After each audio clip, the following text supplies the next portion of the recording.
오늘 교만의 위험이란 제목으로 우리 말씀 나눕니다. 예레미야 48장 11절에서 15절까지 우리 유진이가 나와서 우리를 대표해서 하나님의 말씀 봉독하도록 하겠습니다.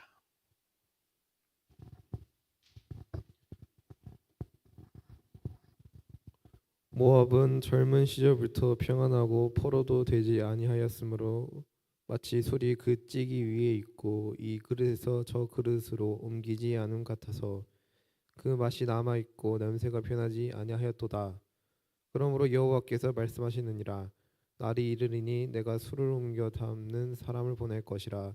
그들이 기울여서 그 그릇을 비게 하고 그 병들을 부수리니. 예레미야 제 48장 11절에서 12절 말씀. 아멘. 그래요? 예.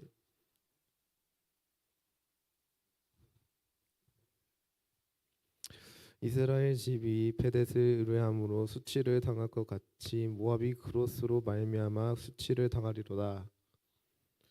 너희가 어찌하여 말하기를 우리는 용사여 능란한 전사라 하느냐. 만군의 여호와라 일컫는 왕께서 이와 같이 말하노라. 모압이 황폐하였도다. 그 성읍들은 사라졌고 그 선택받은 장정들은 내려가서 죽임을 당하니. 아멘. 우리 목사님과 함께 유초등 내려가서 말씀 듣고 오도록 하겠습니다. 네. 46장부터 51장까지 남유다 이외에 여러 민족들의 멸망을 이렇게 담아내고 있습니다. 그 중에 오늘은 모압의 멸망한 그 소리를 이야기해주고 있는데요. 모압은 이스라엘의 동남쪽에 위치하고 있죠. 정확하게 소개를 하면 이 아브라함의 조카 롯의 후손입니다. 더 정확하게 이야기하면 우리 중고동생이 있으니까 차마 말하기가 좀 애매한데, 네, 하여간 아빠와 딸과의 어떤 관계를 통해서 태어난 소돔과 고모라가 멸망해서 그 과정 가운데 사위들이 죽게 되었을 때 그때 나타난 그 첫자를 통해 나온 민족이 모압이고 두 번째 딸을 통해서 나온 민족이 이제 암몬입니다. 이들이 오랜 평안이 있었는데 오히려 그것 때문에 멸망했다. 성경은 그렇게 기록하고 있습니다. 오랜 평화의 시기가 그들을 변하지 않게 하고 그들을 그냥 이렇게 머물러 있게 만든 것이 그들이 이렇게 멸망하는 계기가 됐다는 거죠. 뿐만 아니라 그들은 자신의 힘과 자신들을 섬겼던 그모스 신을 의지하고 아브라함의 조카 롯의 후손임에도 불구하고 그들은 하나님을 섬기지 않고 자신들만의 우상을 섬기다가 멸망하게 된 것이죠. 11절부터 15절까지 간단하게 그 말씀의 내용을 좀 설명하고 그리고 이 말씀을 통해 우리에게 주는 교훈이 무엇인지 나눠보도록 하겠습니다. 11절입니다.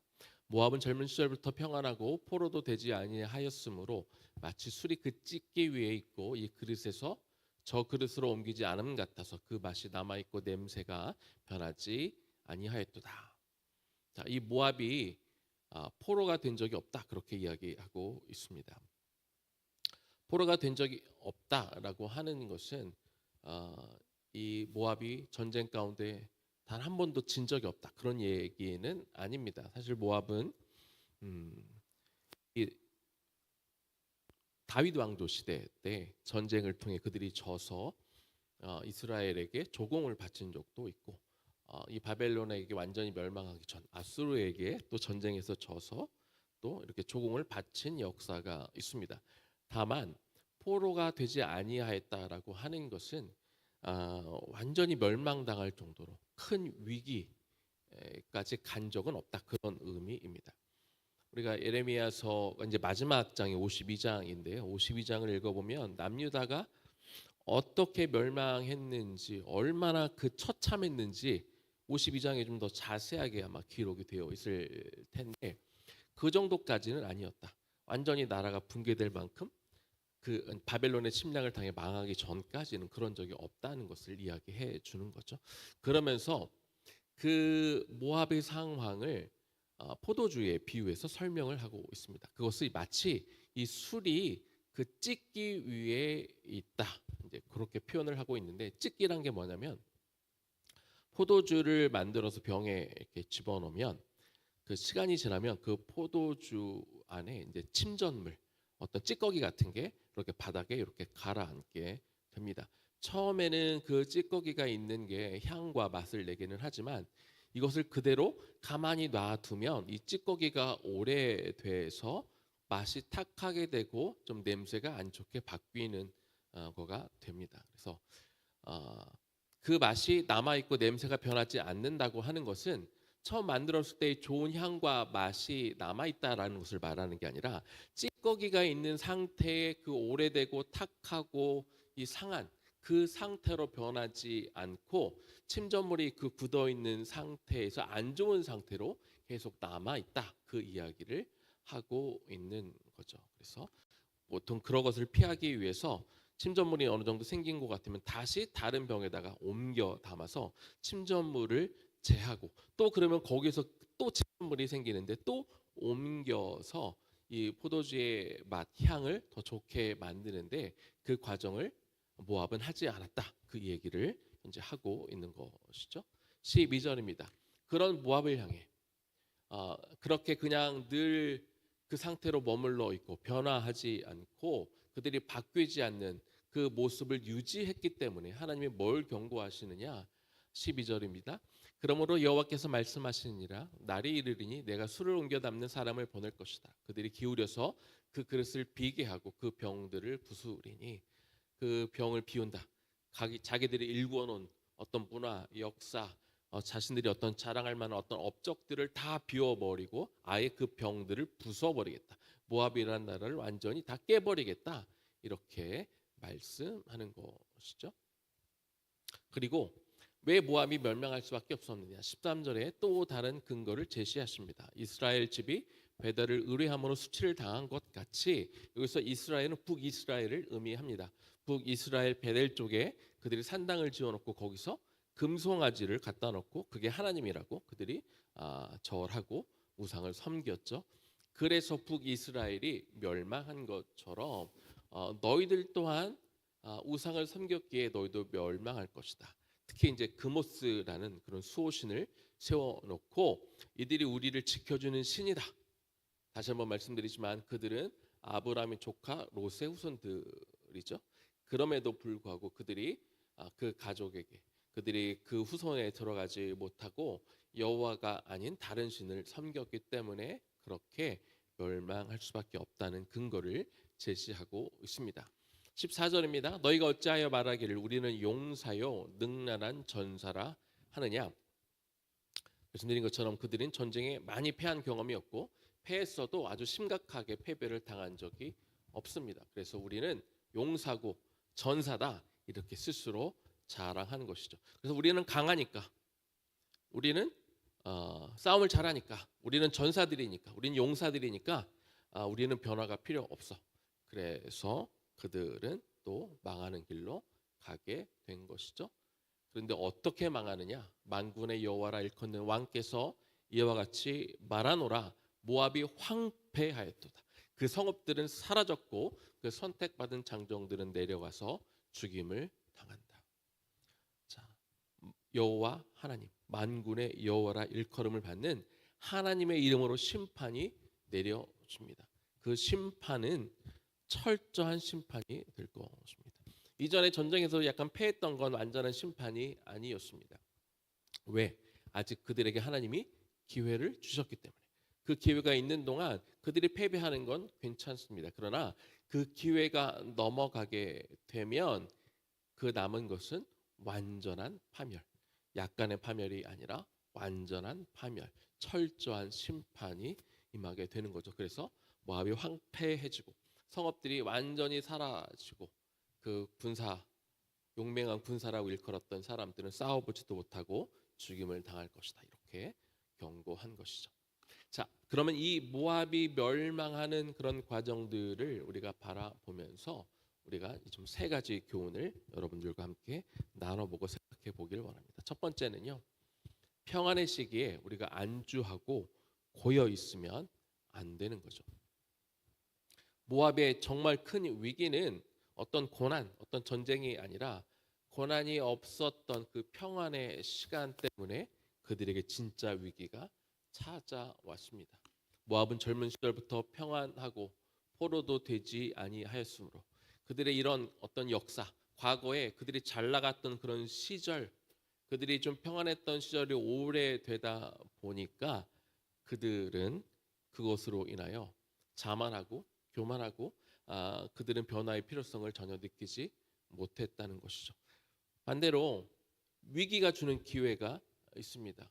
우리에게 어떤 어려운 일이 다가올 때, 힘든 일이 다가올 때, 고난이 다가올 때 우리가 그때 정신을 차릴 때가 많이 있죠. 나 자신을 돌아보게 되고 왜 이런 일이 오게 되었는가 살피면서 내가 무엇이 부족했는가, 내가 무엇을 고쳐야 되는가, 내가 무엇을 바꿔야 되는가. 고난이 우리에게 그런 기회를 가져다 주죠. 그래서 하나님 앞에 겸손하게 나와 엎드리게 되고 주님께 귀를 기울이게 돼서 우리가 바뀔 수 있는 좋은 기회가 생긴다는 것이죠. 그런데 모압은 젊었을 때부터 이 혈기왕성한 이 모압은 힘이 셌기 때문에 전쟁에서 많이 패해보지 않았기 때문에 자신들이 누리는 이런 평안, 안정 이런 것들을 당연하게 여겼습니다. 그래서 변화의 필요성을 느끼지 못하고 그냥 거기에 만족하며 그 자리를 지켰던 것이죠. 이런 것이 이런 평안의 시기가 정말 우리에게 더 큰 위기를 가져올 수 있는 것입니다.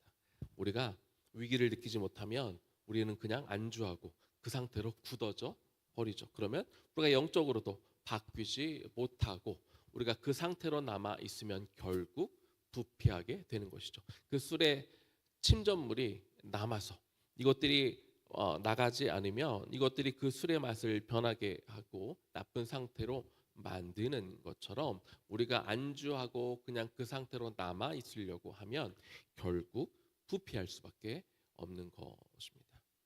고린도전서 10장 12절 말씀 우리 같이 한번 읽어보겠습니다. 그런즉 선줄로 생각하는 자는 넘어질까 조심하라. 아무 일 없을 때, 내가 다 섰다고 생각했을 때, 나에게 문제가 없다고 생각했을 때 오히려 그때가 우리 영적으로 우리가 큰 시험을 당할 때일 수 있습니다. 하나님 우리가 어떤지 우리를 시험해 보는 그런 시간일 수 있는 거죠. 우리가 지금 가진 것, 누리는 것, 우리가 갖고 있는 것들을 당연한 것으로 여기고 혹은 과거에 성공했던 그 경험이 그냥 쭉 계속될 거라고 생각하고 그냥 안심하고 있고 그 과거의 기억에 머물러 있으면 안 된다는 겁니다. 저와 여러분은 성도로 살아갑니다. 성도로 살아간다는 것은 우리가 이미 예수 그리스도를 믿어 영원한 생명을 얻었지만 그 상태에 머물러 있으면 안 됩니다. 그것은 칭의 단계인 거죠. 우리가 구원을 받는 것은 칭의 단계. 맨 처음 예수 그리스도를 믿어 구원을 받는 그 단계. 그런데 그 단계에 머물러 있으면 안 되는 거죠. 예수님 오시기 전까지 우리는 무슨 단계를 밟아야 됩니까? 성화의 단계. 우리가 좀 더 예수님의 인격을 닮아가고 하나님이 맡겨주신 그 일들을 감당하면서 성화의 과정을 우리는 날마다 밟아가야 되는 것이죠. 우리가 그 구원받은 단계에 머물러 있잖아요. 그것은요 그냥 머무는 정도가 아니라 그냥 발전이 없는 정도가 아니라 퇴화하는 겁니다. 왜? 내가 날마다 조금씩 더 성장해야 되는데 그 자리에 시간이 가는데 내가 머물러 있는 건 그냥 발전을 안 하는 것 정도가 아니라 우리가 뒤처진다는 것이죠. 그래서 우리가 내가 그냥 안주하고 있지는 않은지 변화를 귀찮아하고 있지는 않은지 내가 더 성숙하고 성장하기를 거부하고 내가 그런 것들을 위해 노력하지 않고 그냥 그 상태에 있는 것으로 내가 그냥 예수 믿고 구원받은 상태로 머물러 있는 것에 만족하고 있지는 않은지 우리는 항상 자신을 점검해야 되는 것입니다. 두 번째 교훈은요. 힘과 소유를 과신하지 말아야 되는 것이죠. 이 모압의 교만은 자신들이 갖고 있던 힘, 자기들을 자랑하는 데서 나왔습니다. 모압이 이렇게 스스로 이야기했다고 하죠. 너희가 어찌하여 말하기를 우리는 용사요 능란한 전사라 하느냐. 만군의 여호와라 일컫는 왕께서 이와 같이 말하노라. 모압이 황폐하였도다. 그 성읍들은 사라졌고 그 선택받은 장정들은 내려가서 죽음을 당할 것이다. 에레미야 9장 23절. 이 앞전에 에레미야는 이미 이렇게 말씀하신 적이 있습니다. 우리 에레미야 9장 23절 같이 한번 읽어보겠습니다. 지혜로운 자는 그의 지혜를, 용사는 그의 용맹은, 부자는 그의 부함을 자랑하지 말지니라. 하나님이 여러분들에게 주신 게 있어요. 어떤 능력들이 있습니다. 달란트들이 있습니다. 어떤 사람들은 돈을 버는 능력이 있을 수도 있고, 어떤 사람은 막 지혜가 있기도 하고, 어떤 사람들은 음악을 잘하기도 하고, 미술을 잘하기도 하고, 또 다양한 면에 하나님이 허락해 주시는 것들이 있습니다. 근데 그런 것들은 내가 똑똑하고 잘나서 받은 게 아니라는 것이죠. 그런 것들은 다 위탁 자산입니다. 위탁 자산이라는 게 뭐냐면 하나님이 우리에게 맡기셨다는 거예요. 다시 말하면 하나님이 저와 여러분에게 그 달란트를 주셨다는 거죠. 그리고 너희를 위해서 쓰라는 것이 아니라 하나님을 위해서 그것들을 맡겼으니 네가 그것들을 사용해 하나님 나라를 위해, 하나님의 영광을 위해 사용하라고 우리에게 맡겼다는 것이죠. 그렇다면 우리는 뭘 자랑할 수 있을까요? 하나님이 허락해 주신 것들을 내가 이것을 자랑하는 게 아니라 대신 성경은 여러 가지 것들을 우리가 자랑해야 될 것들에 대해서 알려주고 계십니다. 뭘 자랑해야 돼요? 첫 번째는 십자가를 자랑해라. 갈라디아서 6장 14절 말씀. 내게는 우리 주 예수 그리스도의 십자가 외에 자랑할 것이 없다. 누가 한 얘기입니까? 사도 바울이 한 이야기죠. 그는 로마 시민권자고 좋은 학벌을 가지고 있었고 많은 지식과 지혜가 풍성한 사람이었습니다. 그러나 사도 바울이 예수를 만나고 나니 자신이 자랑할 것은 예수 그리스도의 십자가 외에 자랑할 것이 없다. 그렇게 고백하는 사람이 된 것이죠. 또 고린도 후서에 보니까 또 바울이 뭐라고 기록합니까? 내가 약한 것을 자랑한다. 왜 약한 것을 자랑하죠? 내가 약한 것을 자랑할 수 있어야, 내가 약한 것을 인정할 수 있어야 비로소 하나님을 의지하게 되기 때문에 그렇죠. 내가 약하지 않다고 생각하면, 내가 강하다고 생각하면 내 힘으로 해결하려고 하죠.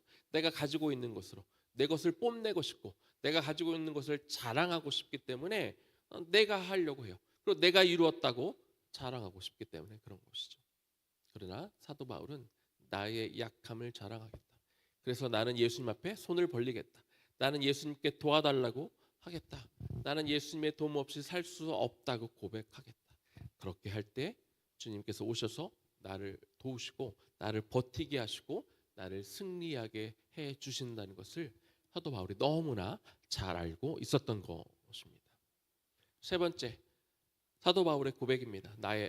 나된 것은 하나님의 은혜라.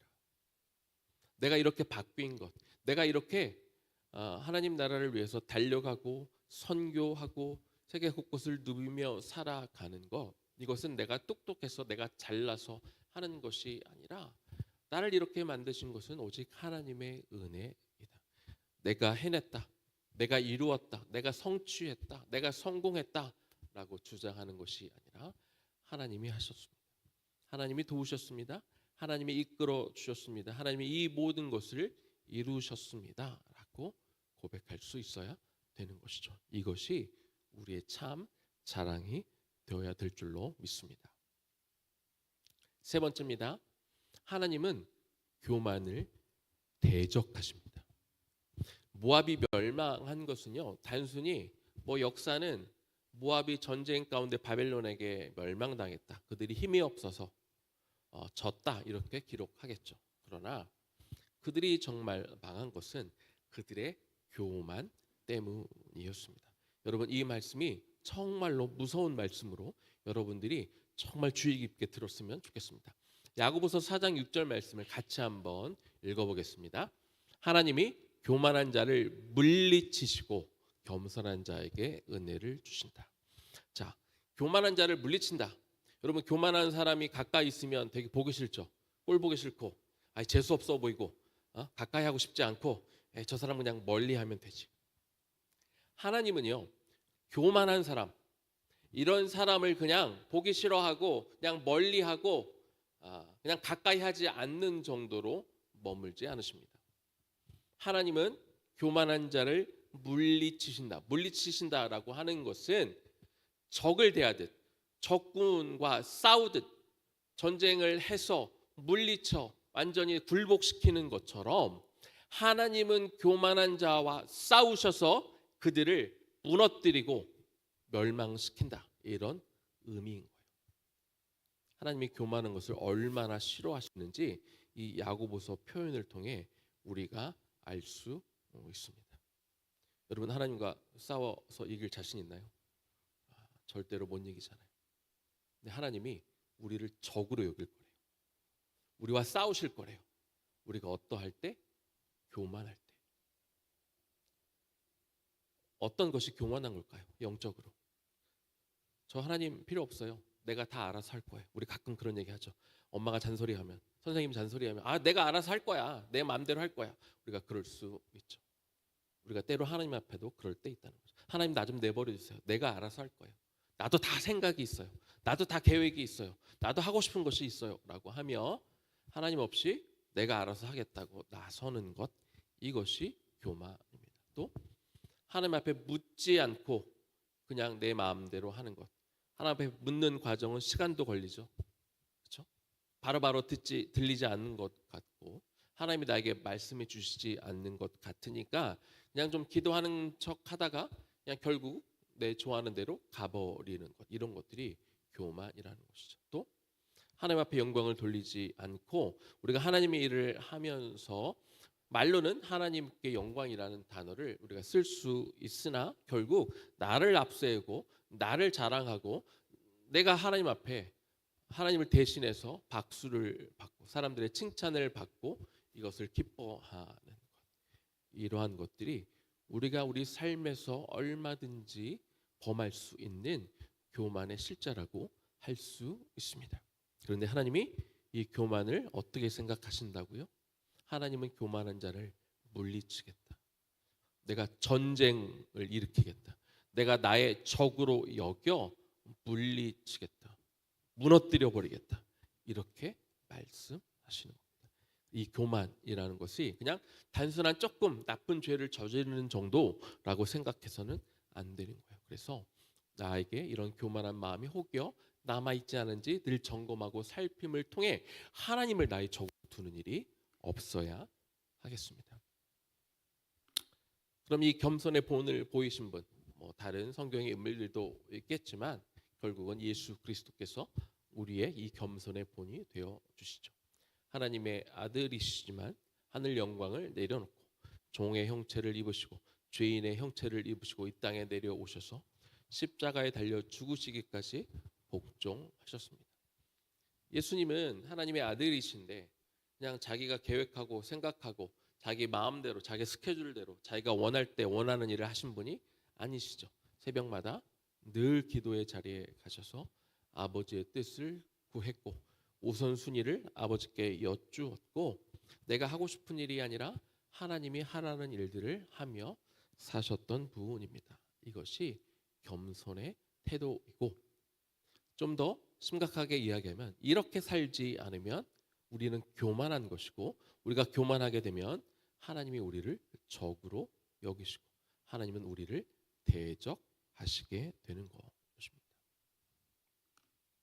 결론입니다. 우리가 눈앞에 평안, 우리가 어떤 문제가 없어 보일 때, 큰 위기가 없어 보일 때 그때 우리가 안주하면 안 됩니다. 괜찮다. 큰 일이 없으니까 아주 심각한 일이 없으니까 나는 괜찮아라고 그렇게 안심하고 있으면 안 되는 것이죠. 거꾸로 이야기해서 때로 하나님이 우리의 삶을 흔드실 때가 있습니다. 우리를 막 붙잡고 막 흔들어 깨우실 때가 있는 것이죠. 우리에게 위기를 주기도 하고 고통을 주기도 하고 어떤 관계의 문제나 그게 어떤 재물의 문제나 또 여러 가지 문제를 주실 때가 있습니다. 그것은 하나님께서 너희 안에 가라앉아 있는 그 찌끼들, 그 찌꺼기들을 이제 좀 드러내셔서 이것들 버리라고. 그 안주하고 있는 태도, 안심하고 있는 태도에서 너희들이 좀 바꿔서 좀 위기의식을 느끼고 그 속에 있는 그 딱딱하게 굳어진 것들을 제하여 버리라고. 그렇게 말씀하시는 거죠.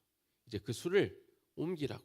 좀 옮겨서 그 찌꺼기들을 제하여 버려서 너의 맛과 너의 향을 지켜내라고 하나님이 우리에게 주실 때가 있다는 것입니다. 또 우리는 하나님이 우리에게 위탁하신 것들, 우리에게 주신 재능들, 은사들, 능력들, 지혜들, 우리가 이런 것들을 과신하지 않고 마치 내가 잘나서 얻은 것처럼 그렇게 교만하지 않고 우리는 그저 십자가를 자랑하며 나의 약함을 인정함으로 하나님의 도우심을 구하고 주님을 의지하고 그리고 나의 나된 것은 오직 하나님의 은혜뿐임을 그런 고백하는 사람들이 되어야겠습니다. 그래서 우리는 결단해야 합니다. 여러분, 변화를 거부하는 것 자체가 교만입니다. 나 괜찮아. 나 이 정도면 됐지. 뭘 더 해. 특별히 우리 공동체는 교만에 빠지기가 참 쉬운 환경에 있습니다. 왜? 기독교 학교, 어떤 교회 안에서 우리가 섬기고 뭘 하면 전체적으로 우리가 영적인 것들을 하고 늘 말씀과 가까이 하고 하다 보면 뭐 이 정도면 된 거 아니야? 아침에 그냥 큐티 했으면 되는 거 아니야? 우리가 한번 또 주중에 예배했으면 되는 거 아니야?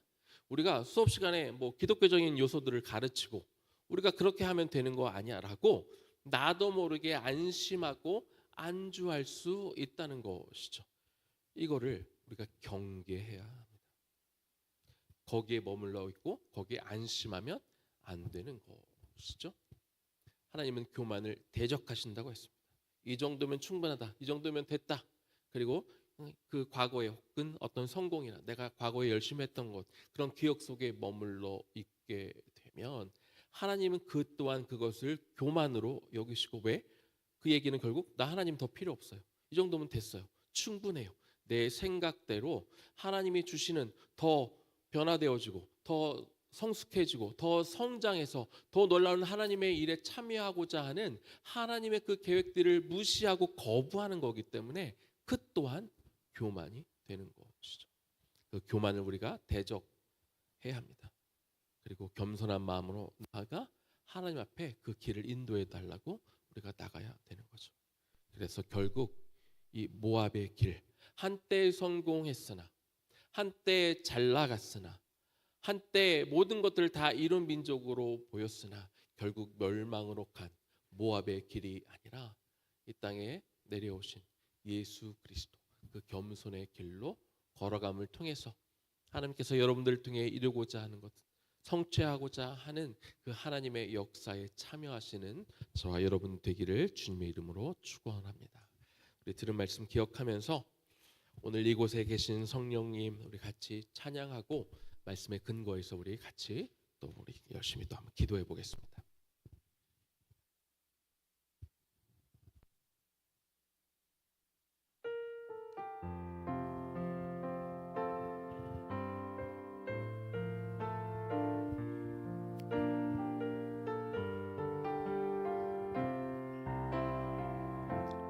오늘 이곳에 계신 성령님 오늘 이곳에 계신 성령님 우리에게 말씀하시고 우리를 가르치소서.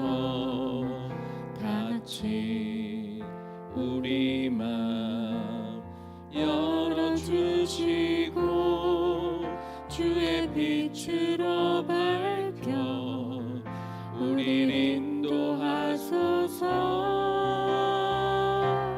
주님보다 앞서지 않고 겸손하게 주님의 말씀 기다리니 주님 손에 우리 드립니다. 사랑으로 인도하소서. 한 번 더 찬양할까요? 오늘 이곳에 이곳에 계신 성령님 우리에게 말씀하시고 우리를 가르치소서.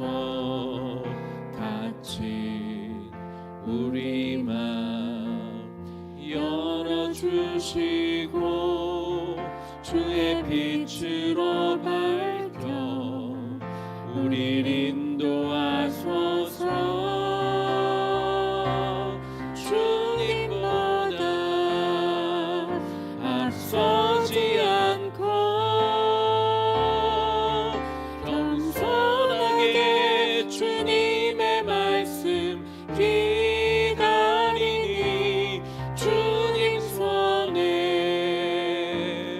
우릴 드립니다.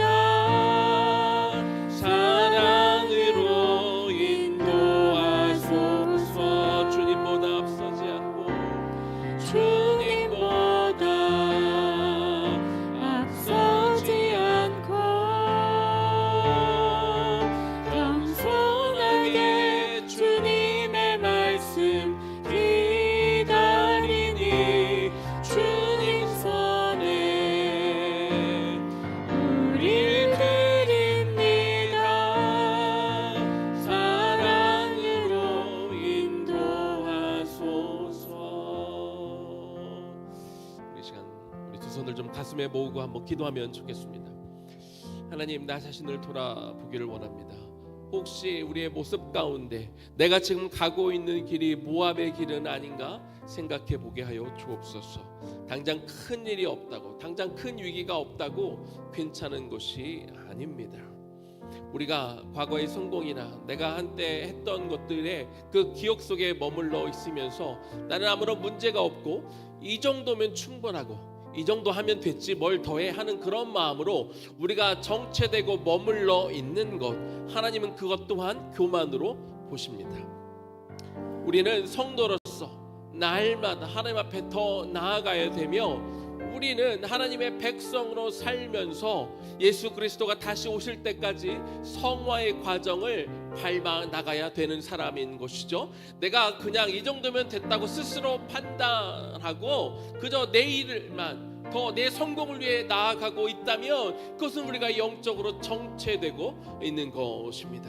그렇게 되면 하나님이 우리를 흔드시고 또 우리에게 위기를 주시는 것이겠죠. 그래서 우리가 또 반면에 우리가 살다가 어렵고 힘든 일이 생기면 하나님이 우리에게 기회를 주시는구나, 나를 사랑하시는 아버지께서 내가 정신 차리고 돌아올 수 있는 기회를 주시는구나, 그렇게 생각하면 되는 것이죠. 오늘 하나님, 그래서 나에게 주신 것들을 통해 하나님, 내가 이런 것들을 자랑하지 않고 하나님을 위해 내가 사용하겠나이다, 아버지를 위해 내가 내어드리겠나이다, 그 마음으로 하나님 앞에 내어드리며 내가 정말로 하루하루가 지났을 때마다 내 인생에 정말 내가 조금 더 예수를 닮게 하여 주시고 하나님을 알아가는 지식이 더 많아지게 하여 주심을 통하여 내 인생이 정말로 성화되어지는 과정을 통해 정말 예수님께 하나님을 위해 더 깊이 사용되어지는 내가 되기를 소망합니다. 그렇게 나를 주님 앞에 올려드리며 그렇게 이 시간 기도하며 나아가겠습니다. 하나님, 이 시간 기도합니다. 아버지 하나님, 우리에게 분명하게 모압의 멸망의 과정들을 통해 우리에게 말씀해 주는 것들이 있음을 오늘 우리가 듣게 하여 주시옵소서. 하나님, 우리가 그냥 머물러 있는 것, 우리가 변화를 싫어하고 우리가 더 하나님 앞에 성숙하고 성장하기를 거부하는 것은, 그것은 그 찌꺼기가 우리 안에 남아두는 것이죠. 하나님, 주여, 우리가 이 안에 우리가 이 정도면 됐다, 이 정도면 충분하다 스스로 판단하지 않게 하여 주시옵소서. 그리고 하나님 앞에 나아가길 원합니다. 주여, 내 안에 약하고 더러운 것들이 있다면 흔들어 다 드러나게 하여 주시고 내가 이것들을 제하기를 원합니다. 내가 더 나아지기를 원합니다. 내가 더 하나님을 더 알기를 원합니다.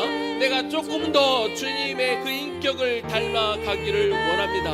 하나님, 나에게 허락하신 것들을 통해 내가 일하기를 원합니다.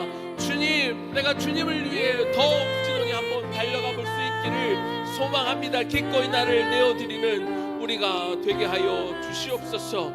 주님은 교만한 자를 대적하시겠다, 이렇게 분명히 경고하셨습니다. 우리 어떠한 것들을, 조금 있는 것들을 가지고 나를 드러내고 자랑하려 하지 않게 하여 주시고, 하나님, 나의 나된 것은 하나님의 은혜일 뿐입니다. 내가 자랑할 것은 오직 십자가뿐입니다 라고 고백하게 하여 주시옵소서. 그리고 내가 나의 도움을, 정말 나는 주님의 도움이 필요한 자임을 고백함을 통하여 주님께서 나를 붙들게 하심을 통해 내가 그 주님의 길로 걸어갈 수 있도록 주여 도와주시옵소서.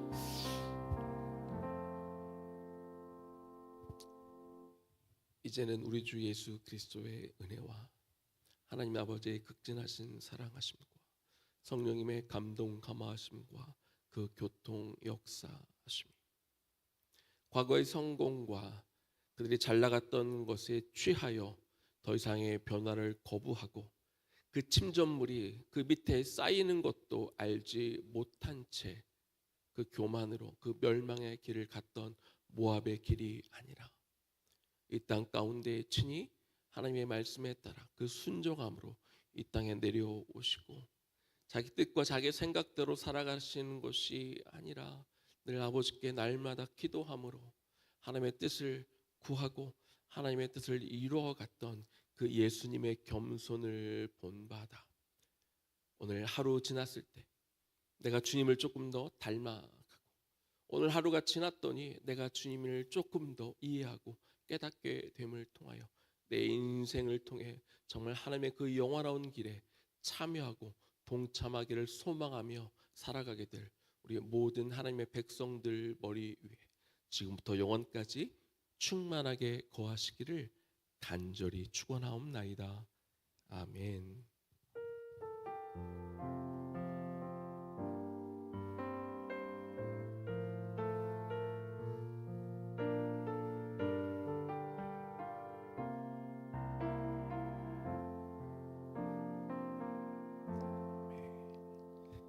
이번 한 주도 모압의 길이 아닌 예수님의 길을 걸어가시기를